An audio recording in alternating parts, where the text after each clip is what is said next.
Hot off the heels of Bound for Glory, this is Ratman Rich Fulmer, and this is your weekly Rat Report. Pretty good show this week. I'd give it a 6.5 just because Brodus Clay was on there. And I understand, you know, everybody's got to work, everybody's got to do their thing, but I think TNA could have done a better job at hiring somebody better, or putting somebody better on their roster than Brodus Clay.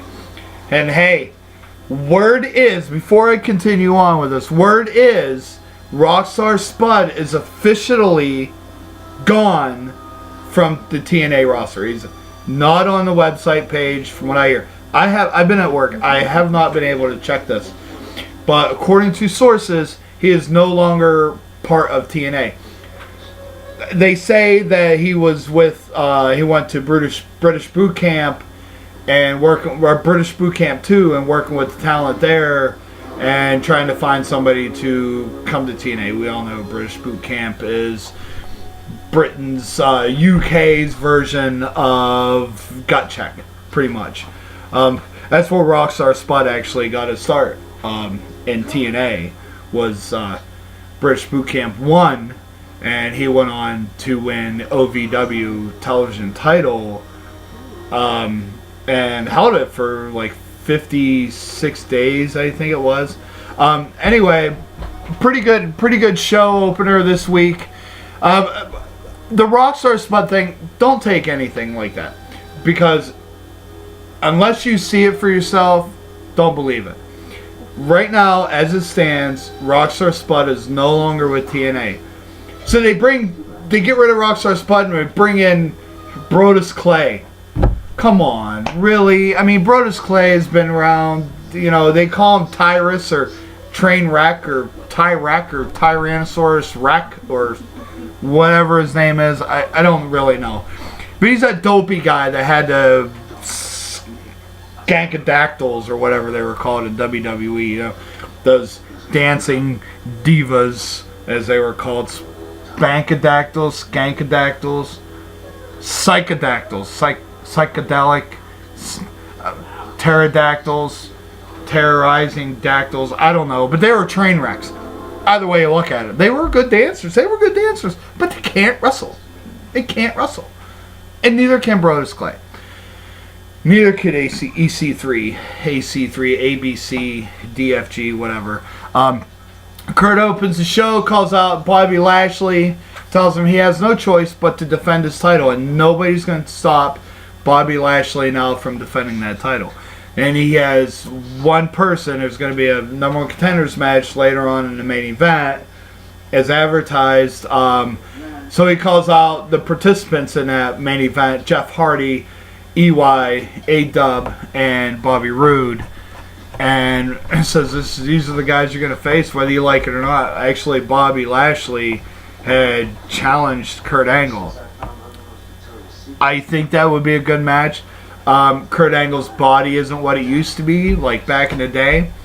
But one-on-one fight, Bobby Lashley's a monster, man. But, you know, Kurt Angle's a machine. And he's from Pittsburgh. We all love Pittsburgh. Who doesn't love Pittsburgh? If you don't love Pittsburgh, then right there, because you suck. Anyway, next segment was Matt Hardy meeting Magnus for the first time. I'm looking forward to their match. I look forward to their match. Never before in any ring, anywhere, anytime have they ever met. Never been in the ring against each other. Let's look at Matt Hardy. Matt Hardy is well decorated. I don't put him up there as far as he's a great tag team wrestler. I wouldn't put him up there with Jeff Hardy, but he's still really, really good. I mean, his matches with Jay Briscoe and ROH were epic. And what he did to Jay Briscoe's title belt was, you know, it was something like this, you know, with the shocker. You know, and then you have your little thumb there that does this little thing there.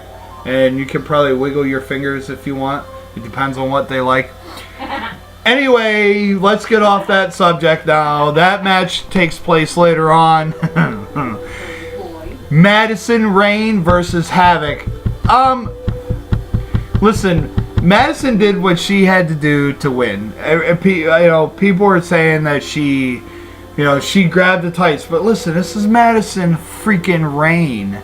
She's not short of spraying hairspray in somebody's face, or having somebody like Tara come down in a motorcycle helmet and beating up somebody, just to win a match. This is Madison Rayne, the queen, the killer queen, the queen of the Knockouts division, and she held that title for a long time. Not as long as Gail Kim, but she held it for a long time. And she's got to do what she's got to do to win. Now, the good thing is about this is Madison Rayne she won last week. This week she gets number one. She's number one contender. This week she gets her shot at the World Heavyweight title. That's good news. Bad news is she took on a monster by the name of Havoc, and Havoc is doing exactly what her name is, wreaking havoc all over the Divas, the Knockouts. If she was part of the Divas, she would destroy every single one, especially as the Funkadactyls or Funkadactyls. That's what they're called. They're not Skankydactyls. They're Funkadactyls. They're skanky either way. Anyway, TNA, better product. WWE sucks. Every week I say it. Every week I compare the two. But, if there wasn't a TNA, there would be an ROH. There is an ROH. There's a 2CW. There's a whole lot of other things out there that's better than WWE. So let's get on with the show. Keep it going here. I work 12-hour shift, and this is what my show is consisting of. Samuel Adams Oktoberfest, because it's October, and I don't really care. And she did a hell of a job, I've got to say. She did a good job. She stayed busy. She stayed moving. She stayed on top of her. She was aggressive. But, she outsmarted her a few times. But, when push came to shove, when you've got a woman that can pick another woman up and throw her into the ring the way Havoc did to Madison Rayne. Little, it's like she's this tall and Havoc is like this. I swear to everything that is holy, unholy, whatever you want to do. Madison Rayne, Havoc. The size difference. And, I tell my kids when they play football, when they're in wrestling, I tell them go low with the big guys because that's the best way to win. And they do. They work out. It works out really nice. But, in the end, Madison Rayne tried a rolling cradle, and it just didn't work. Havoc is too big, too strong, and she wasn't able to do it. Havoc wins with a with a choke slam, puts that little girl on her buttocks and pins her, retains the title. Who's going to beat Havoc? Who is going to be the one that's going to be big enough to come in? Alpha female, I'd like to see her come back. Cheerleader Melissa, Mia Yim, Miss Dyslexia, Mickey James. No, Mickey James won't be back. Yeah, there isn't too many others out there that are big enough at all. EY cut a promo talking about how he was once world heavyweight champion, and he could definitely do it again. He had the opportunity to, and EY is really good talent. EY, we've seen him over the past 10 years, 12 years flourish, blossom into world heavyweight champion in a major company. And we all know he has the talent. We all know that he can do it. The problem is, TNA was giving the opportunities to other people. Bobby Lashley deserves it. Bobby Roode deserves it. A-Dub deserves it. Bully Ray deserves it. Jeff Hardy deserves it. The list goes on and on and on. And, we'll see what happens next. Maybe EY will have his shot again later, but right now it just wasn't his time. Magnus versus Hardy.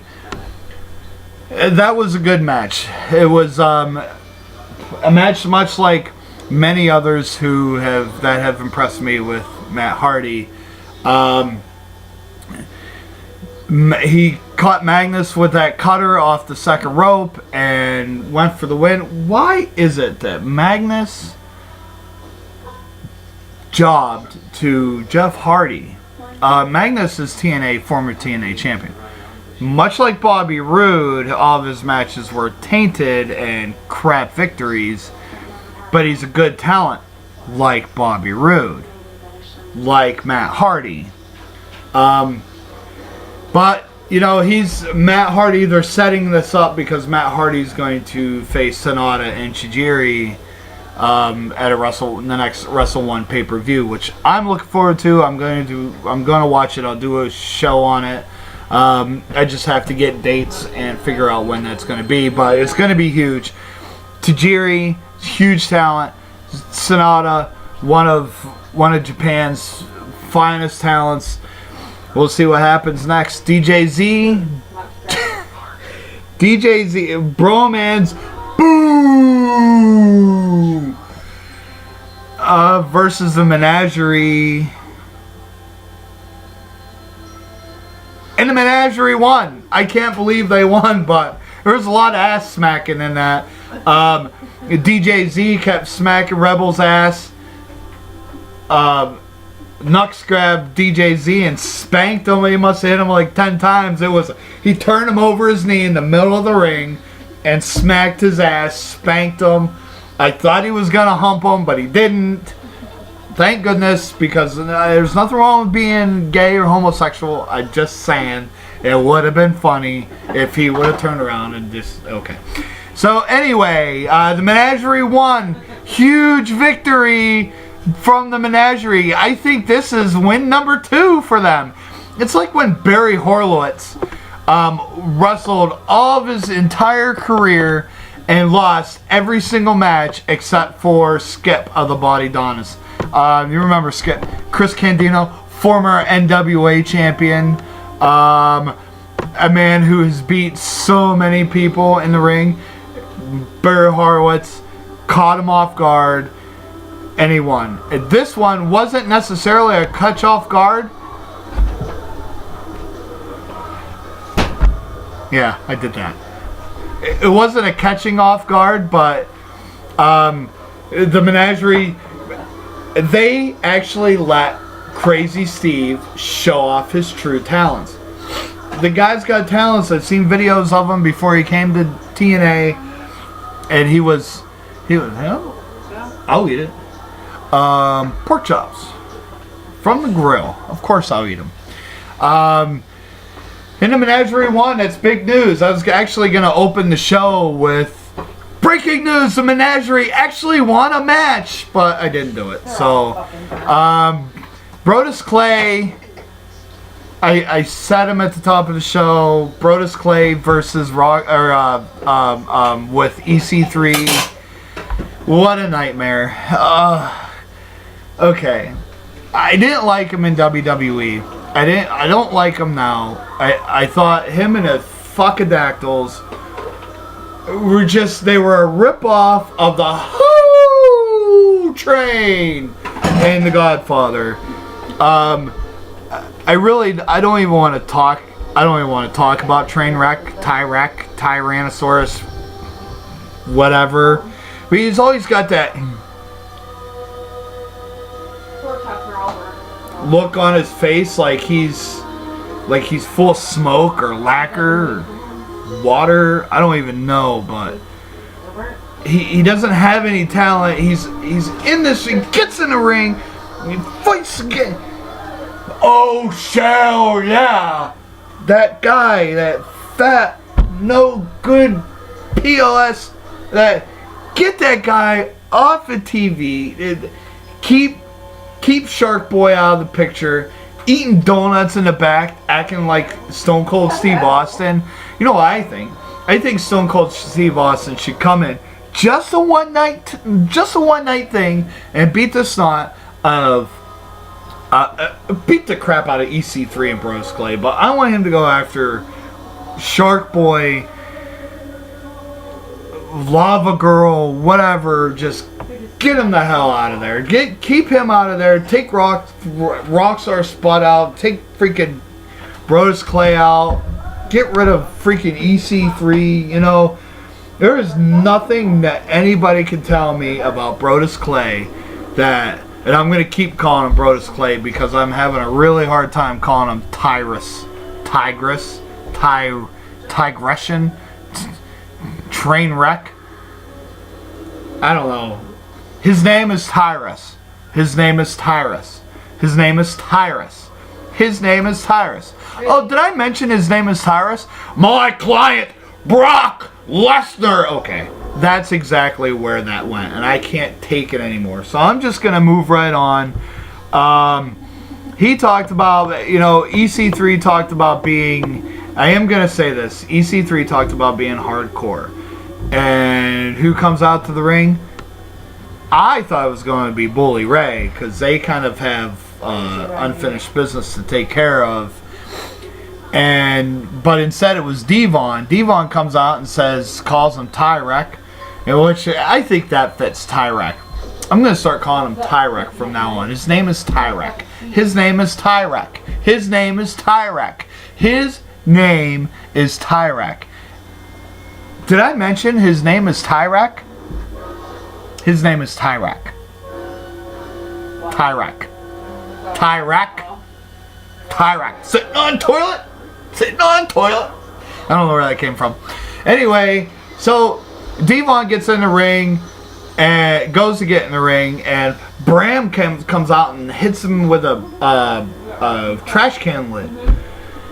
Bram is this hardcore wrestler who is very intense, very badass. He has stomped a good mud hole in Abyss a few times, and now he's wanting to prove that he is actually hardcore, as they say. So picking on Devon is a good start. Going after Abyss was a good start. Devon, compared to Abyss, he should have went after Tommy Dreamer if he wants to be hardcore. You know, there really isn't too many left in ECW who could take Bram right now because they're of age, older. Tajiri, you want to get hardcore, you fight Tajiri. ECW, Tajiri. You bring him in, he's already there. Bring him in against Bram and let them throw down. Anything goes. No disqualification. You got the Mist. You've got Janice. You've got a few chains, probably some tacks. Really, Bram is on a roll. I like him. I like his persona. I like that he likes being hardcore. I like that he's in the hardcore matches, and I like that he's going after the hardcore people. Next, if he can beat Devon, he's gonna have to go through Bully. He's gonna have to beat Bully next. I think that if you're gonna put yourself up there in a pinnacle of saying you're hardcore and you're the best hardcore, I'm not saying he ever said that because he never did, but if you're gonna say that you're hardcore, you're going to have to take on the hardcore wrestlers. Tommy Dreamer, Devon, Bully Ray, Abyss, Tajiri. You know, and I'm throwing Tajiri in there because he's an ECW guy. Have you seen what he's done to people in ECW? Ask Taz. Ask Taz. Taz could probably show you scars. Taz has had a hard time getting up out of bed after a match against Tajiri in ECW. And we all know that Taz likes to put people through the table with his head and shoulder suplex that he does. I'm not saying he's going to have to take on Taz, but definitely could have been an option if he wasn't retired. Jeff Hardy cut a promo. you know, he's been 2-time TNA champion, and maybe we'll see it again. But first, he's got to go through EY, EC, A-Dub, and Bobby Lashley. He's got to be Bobby Lashley for that. But I don't even know where I was going with that. But let's get to the main event. It was great. There was a lot of high flying.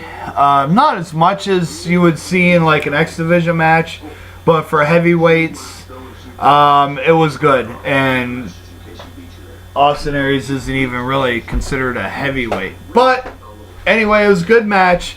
Austin Aries, it was an elimination match, 4-way elimination.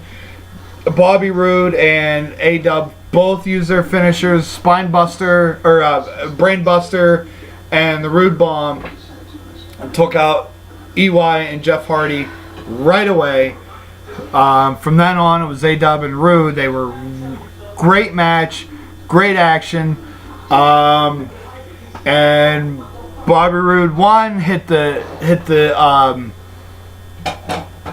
Roode Bomb and beat A-Dub. After the match, he helped Austin Aries to his feet, lifted his arm, and it was in respect and not in victory. But I mean, after a performance like that from both guys, it was good to see. It was good to see that kind of camaraderie between the two. We know that they were once a tag team, and we know that actually A-Dub beat Bobby Roode. Bobby Roode was the longest reigning and defending TNA champion, and Austin Aries created option C, won the title, and was champion. Beat by Jeff Hardy actually later on that year. It was a good show. EY and Hardy came down to the ring. They clapped. They all shook hands. It was a great show of sportsmanship. Great mutual respect between the four. They cut it off right there at the end, and we'll see what next week brings. Next week's show is going to start the 8-man tag or 8 tag team tournament.